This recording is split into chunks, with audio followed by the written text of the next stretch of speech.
मेरी नाक तो पता नहीं कब से बंद है, गला कब से खराब है। अब तो मुझे ऑडियंस को भी बताते हुए शर्म आ रही होती है कि मैं अभी भी बीमार हूँ। सोचने वाली बात है वैसे, ये जान क्यों नहीं छोड़ती ये सीजनल एलर्जीज भाई, और ये आपका क्यों? बेसिकली प्रॉब्लम है हमारी एटमॉस्फेयर, एनवायरनमेंट, क्लीनिंग, जो हमारे इर्द गिर्द की जो मसाइल, आपको पता है कराची में मूव करना is not easy. It's one of the polluted cities, you know, one of the most. Even though कि कराची तो बहुत पॉपुलेटेड है, बहुत गंदा है, एनवायरनमेंट गंदा है, रोड गंदे हैं। इवन दो के AQI लाहौर जैसे सिटी में जहाँ पे इतनी सफाई है वहाँ पे भी ख़राब हो जाता है। Basically the environment of the air. अब देखें दूसरे मुल्कों में जो एनवायरनमेंट क्यों अच्छा होता है, क्योंकि वहाँ पे दरख्तों को नहीं काटा जाता। दूसरा, एनवायरनमेंट के लिए आपको क्लीनिंग पहले अपने अंदर है, सफाई निस्फ़ ईमान है। हमारे दिल के अंदर, हमारे दिमाग के अंदर वो ख़त्म हो गई है। अब हमें कचरा नज़र आता है तो हम कहते हैं ओके, आदत हो गई है डॉक्टर, आदत हो गई है। तो हम कहते हैं वो उसको हम ब्यूटीफाई कर लेते हैं। लेकिन अगर ना लें तो we will feel a depression, anxiety, anger, temper, मतलब बहुत सारी चीज़ें शुरू हो जाएंगी अगर हम उस चीज़ को अपने अंदर अडॉप्ट नहीं करेंगे। रहना तो इधर ही है, तो इसलिए बहुत सारी चीज़ें तो हमारी वैसे ही ठीक नहीं हो रही होती। अच्छा, दूसरी चीज़ नहीं ठीक होने की एक वजह यह है कि जैसे आपने बताया कि हम चीज़ों को सीरियस नहीं लेते। फ़ोन है, बार बार टच कर रहे हैं, ग्लास है, फ़ोन है, चाबियां हाथ हैं, लगा रहे मुंह पे, हाथ लगा काफ़ी रहे दफ़ा। तो डॉक्टर भाई मैंने एक चीज़ नोटिस की है, पहले होता था, हमें सिखाती थी हमारी माएँ कि आप जब बाहर से आए हो सबसे पहले पता है बिस्तर पे बैठना, सोफे पे बैठना अलाउड नहीं था जब तक मैं हाथ नहीं धोती थी। Of course. अब तो कोई करता ही नहीं है। 3 चीज़ें बहुत इंपॉर्टेंट है। पहला तो आपने कहा हैंड वॉश करने। जब बाहर से आओ पहले तो जूते बाहर उतारना। देखिए जूतों के अंदर जितना इन्फेक्शन जाता है इतना किसी में नहीं जा सकता। लेकिन आजकल आपको पता है लोगों का ट्रेंड ही चेंज हो गया। पहले आप ज़माने में देखें कि हर दरवाजे के बाहर जूते होंगे, दरवाजे के अंदर जूते नहीं आ सकते, चाहे वो घर के लोग हो या बाहर के लोग हो, या वरना आप घर की चप्पल अलग करें। ऑफ कोर्स ये रूल होना चाहिए। लेकिन लोग इसको नहीं लेते, ही तो क्रॉस हो गया। दूसरा, लोग क्या करते हैं, हैंड वॉश घर के अंदर आते ही कहीं भी बैठ जाएंगे। पहले आपको हैंड वॉश करना है, कपड़े चेंज करने हैं। जो मैंने एक चीज़ सीख के आया था, तो एक चाइनीज़ रेमेडी थी, उसने कहा कि जब भी घर पे आओ, whenever you are from a public place, hand wash के साथ साथ एक पानी का ग्लास रखो जिसमें नमक, बेकिंग पाउडर और अलम फिटकरी, उसको डालो और गरारे करो और अब स्पिट कर दो। 5 गरारे करो। अच्छा, मुझे ट्राई करना चाहिए। हाँ, अभी भी फर्क पड़ेगा ऐसा हालत में भी? Of course, it's a 100% workable Chinese therapy है। और ये मैं सीख के आया था, और मैंने बहुत सारा नमक, baking powder and alum is फिटकरी। और आपको पता है ये सब एंटी इन्फेक्शंस और एंटी इन्फ्लेमेटरी और एंटीबायोटिक्स की तरह काम करती है। और they are very good for the health. ठीक है। ऑटोमेटिकली गर्म पानी में आपने डाला और ये आपने किया, और फिर आप आए बाहर, आप यकीन करें बहुत सारी चीज़ें तो आपकी वैसी बीमारियां ख़त्म हो जाती हैं। बिल्कुल। और आप दूसरों को भी बीमार नहीं करते, क्योंकि अगर आपने ब्रीथ से है, हाथ से है, अगर आप आए किसी से हाथ मिला लिया, अब आप 4 लोगों से हाथ मिला के आए, of course you will get sick. आप तो दूसरों को भी सिक कर रहे हैं। आपने वहाँ से इन्फेक्शन लिया, आगे आपने इन्फेक्शन दे दिया। हैंड की कॉलोनीज क्या है पता है? हैंड की कॉलोनीज में आपके विद इन 5 मिनट्स 5000 कॉलोनीज बनती है बैक्टीरियाज की। Really? 5000 कॉलोनीज। अगर मैं 1 सेकंड आपसे हाथ मिलाऊं? जी बिल्कुल, क्योंकि अब देखिए मैंने कितनों को हाथ मिलाया, आपने से मिलवा रही होती हूं, हाथ यूं यूं करके। ऑफ कोर्स, तो कितने लोग आपस में हाथ मिला रहे होते हैं, कितने लोग एक दूसरे को टच कर रहे होते हैं। तो ऑफ कोर्स उनके जो पैरामीटर ऑफ जो इन्फेक्शन है ना, कपड़ों का इन्फेक्शन, हाथ का इन्फेक्शन, मुंह का इन्फेक्शन, और आपको क्या पता क्या बंदा कितना साफ है? ऑफ कोर्स, तो ये बहुत सारे इन्फेक्शन इसी तरह लग रहे होते हैं। ठीक है, done. Okay doctor Ibrahim, let's say जरासीम लग गए और हम बीमार हो गए। अब हम अगर बीमार हो गए तो उसकी केयर हम किस तरीके से करें? देखिए पहले तो किसी और को नहीं लगाना है। उसके लिए सबसे इम्पोर्टेंट काम है मास्क पहनना, हैंड वॉश करना रिपीटेडली, जो हमें कोविड सिखा के गया। बिल्कुल, पर हम भूल गए। हम भूल भी गए और करते भी नहीं। नोबडी केयर्स के उनको अगर एलर्जीज है भी। मेरे पास तो बहुत लोग, बच्चे भी आते हैं, बड़े भी आते हैं कि भाई माँ बाप आ रहे हैं, मुझसे मशवरा ले रहे होते हैं। मैं कहता हूँ भाई आपको एलर्जी से बचना है ना, एनवायरमेंटल एलर्जी, डर्माटॉक्स हैं, डर्माटॉक्स दूसरे किस्म के, डस्ट है, पार्टिकल्स हैं, मतलब जो भी चीज़ें बचते हैं, मास्क लो, वैसलीन नाक के अंदर लगाओ, हैंड वॉश करो। अच्छा, वैसलीन नाक में लगा सकते हैं? वैसलीन नाक में बिल्कुल लगा सकते हैं, और इससे जादू किसी Really? को अगर राइनाइटिस का बहुत बड़ा इशू है या किसी को बहुत ज़्यादा जो है ड्राई नोज है या सफोकेशन हो जाती है अच्छा। और डस्ट से बहुत प्रॉब्लम है तो मास्क पहने, अंदर वैज़लीन लगाए और बाकायदा जैसे मैंने Really? गरारे का कहा इसी तरह स्टीम ले लिया करे। अच्छा। जैसे घर में आए स्टीम ले ले। मैं कहता हूँ उसकी राइनाइटिस 50-60% जा सकती है without medicine. I had no idea, ये तो आपने मेरा मिथ बस्ट किया है। मुझे नहीं पता था कि वैज़लीन नाक में लगाना वैज़लीन लगाना इज जादू।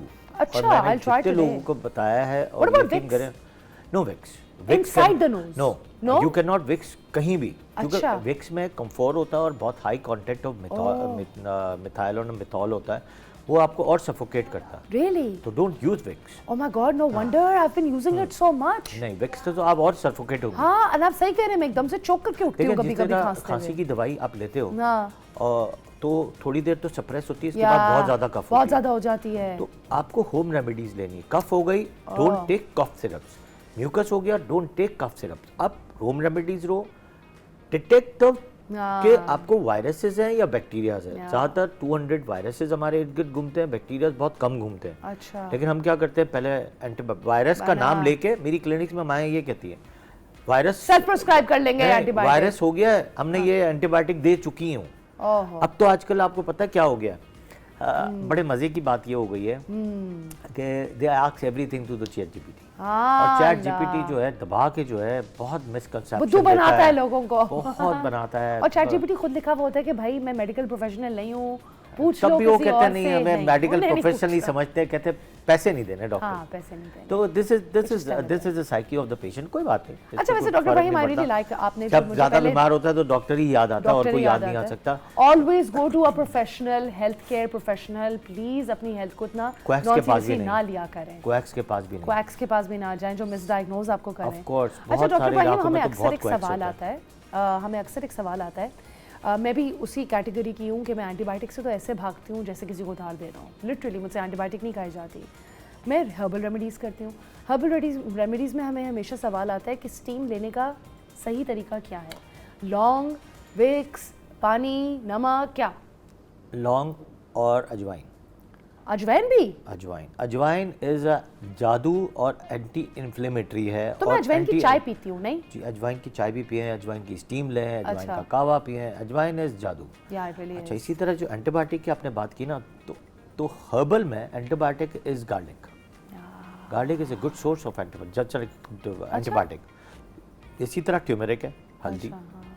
जो ओरिजिनल हल्दी आती है वो आप यूज करें, आप देखें आपको वैसे ही बहुत हल्दी में सारी भी तो चीजें कितना होती हैं। हमें डर लग रहा है और ना एंटी डॉक्टर इन्फ्लेमेशन इब्राहिम। में आपको कहा कि आपने जैसे कहा कि आपकी फादर को आर्थराइटिस है जो आपने बताया, तो अगर आप एंटी इन्फ्लेमेटरी फूड और एंटी इन्फ्लेमेटरी ट्रीटमेंट में सबसे अच्छी चीज क्या पता है? वो बेकिंग पाउडर। अगर आप वो थोड़ा सा लेके दूध के साथ मिला के, दूध के साथ, इसे पानी के साथ, दूध के साथ तो वैसे कुछ नहीं मिलाना चाहिए, अच्छा, कि वो दूध फट सकता है। अच्छा। पानी के साथ मिला के गर्म पानी में रोज बेकिंग पाउडर लें। पर इतना लेड मिल रहा है आजकल हल्दी में, आपको क्या पता आप सही हल्दी खा रहे हो? मैंने कहा कि ओरिजिनल हल्दी बाहर मिलती है, बहुत मिलती है, लेकिन अगर आप बाजार में जाए हल्दी लेके, नहीं हल्दी लेके आप खुद पिसवा लें। अच्छा, मतलब you can do many things. ठीक है, अभी हमें आपके लिए एक और सवाल आया है कि क्या स्टेप्सिल्स और जोशानदा काम करते हैं? देखें, जोशानदा वर्क्स, बट घर का रेमेडी बहुत अच्छी होती है। ये जो आजकल जो वायरल कफ चली हुई है उसमें अदरक का पानी बॉईल करें। अच्छा, हाँ, और उसमें थोड़ा सा अजवाइन, लौंग, हनी मिला के लें, या फिर कई दफ़ा हम प्रिस्क्राइब करते हैं कि शहद लेके इसमें अदरक और प्याज का जो छोटा बहुत जो जूस निकलता है उसके जो कतरे होते हैं वो पिएं। It works very good. बाकी मैंने स्टीम का बताया कि अजवाइन और लौंग की steam is very good. Don't use Vicks, कभी भी विक्स यूज नहीं करनी चाहिए। ओह माय गॉड, आपने ये मुझे बोला है तो मैंने तो रखा हुआ है और मैं तो ऐसे यूज कर रही होती हूँ जैसे पता नहीं क्या। विक्स से आप ज्यादा सफोकेट होती हो। हाँ, यू आर राइट। आपने अभी ये बोला है तो मैं सोच रही हूँ, पता है मैं उस दिन चोक करके 4 बजे सुबह उठी खांसते हुए, एंड आई रियलाइज मैंने सोने से पहले भर के विक्स इधर लगा ली थी नाक के इर्द, तो मैं सो गई। स्टीम लेके सोएं, आप बहुत कंफर्टेबल सोएंगे। ज्यादा बेटर है कि टेक दिस थिंग।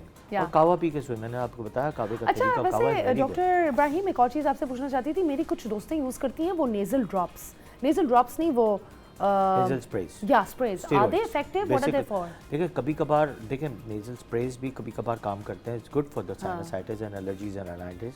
उसमें वैसे बेसिकली स्टेरॉइड होता है और एफिड्रीन होती है, और दूसरे एक ड्रग भी होती है। तो ये यूज़ करना है, लेकिन बहुत ही शॉर्ट लिमिटेड पीरियड के लिए। 3 दिन से 5 दिन से ज़्यादा आप यूज़ नहीं कर Not सकते। more than 2-3 days. अब जैसे एंटी एलर्जीज भी लेते हैं आप, जिसमें अगर एफिड्रीन के साथ एंटी एलर्जी है लॉन्ग एक्टिंग, तो आपको 3 दिन से 5 दिन से ज़्यादा यूज़ नहीं करनी है। पर डॉक्टर इब्राहिम, कितने लोग, अब मैं दवाई का नाम नहीं लेना चाह रही, but second generation anti histamines use करते हैं फॉर इयर्स एंड इयर्स। जैसा मेरी एक दोस्त थी, मैं ले लेती हूँ नाम, टेलफास्ट खाती रहती थी, उसने 1 साल तक टेलफास्ट खाई है। Then Zyrtec and there are all of these. I don't know the molecule name, I don't know the generic, but I know the brand. तो ये सेकंड जनरेशन एंटीहिस्टामीन्स है ना हमारी। बिल्कुल, देखें हर चीज़ की एक लिमिट है। हाँ। मैंने कहा ना कि अगर आपको बचना है एलर्जी से, तो पहले प्रोटेक्शन है, अच्छा। प्रिवेंशन है, बाद में मेडिसिन है। अच्छा। अगर आप प्रिवेंशन और प्रोटेक्शन पे नहीं जाते हैं ना, तो आपकी जो मेडिसिन है ना, वो तो आगे जाकर आपको तबाह बर्बाद करती है। नो डाउट मेडिसिन हमारा लिखना काम है, बट उसके बारे में बताना भी हमें ज़रूरी है कि मेडिसिन के साइड इफ़ेक्ट बहुत ज़्यादा होते हैं। और जो इसके मैंने क्या आपको होते हैं? एंटीहिस्टामीन के क्या होते हैं? देखिए, आपको एक वक्त में जाके तो वो काम ही नहीं करेगी, अच्छा। क्योंकि आपकी बॉडी में रेजिस्ट हो Of जाएगी। course. H1 blocker, H2 blocker, ये सारे ब्लॉक्स जो हैं वो काम करना छोड़ देते हैं। Oh God. साथ में जितनी भी ड्रग्स होती हैं, देखें वो लिवर और किडनी में कहीं ना कहीं इफेक्ट करती हैं। अच्छा। फिर वो आपको डिजी रखती हैं। एक Yes, वक्त they आता है, do. एक वक्त आता है डिजी करते करते करते करते फिर आपके ड्रग के डोज को बढ़ाना पड़ता है। Oh God. आप एक टैबलेट लेते थे तो 2 टैबलेट, 2 टैबलेट Body लेते आदी हो थे 3 जाती टैबलेट, है। तो बॉडी आदी हो आदी हो जाती जाती है। है। तो of course don't take this type of medicines And don't take it for longer duration. मैंने कहा ना, प्रोटेक्शन एंड प्रिवेंशन आपको बता दिया कि यार मास्क बिल्कुल। पहनो, वैसलीन नाक के अंदर लगाओ, स्टीम Yeah. लो, गरारे करो। ये ज़्यादा हाइजीन- ज़रूरी है, और फिर उसके देखिए, बाद यही इंपॉर्टेंट है। Yeah, ठीक है। प्रोटेक्शन एंड प्रिवेंशन, आपको कहीं भी जाएंगे ना, ठीक है, आपको पहले यही सिखाया जाएगा। ठीक है, डन।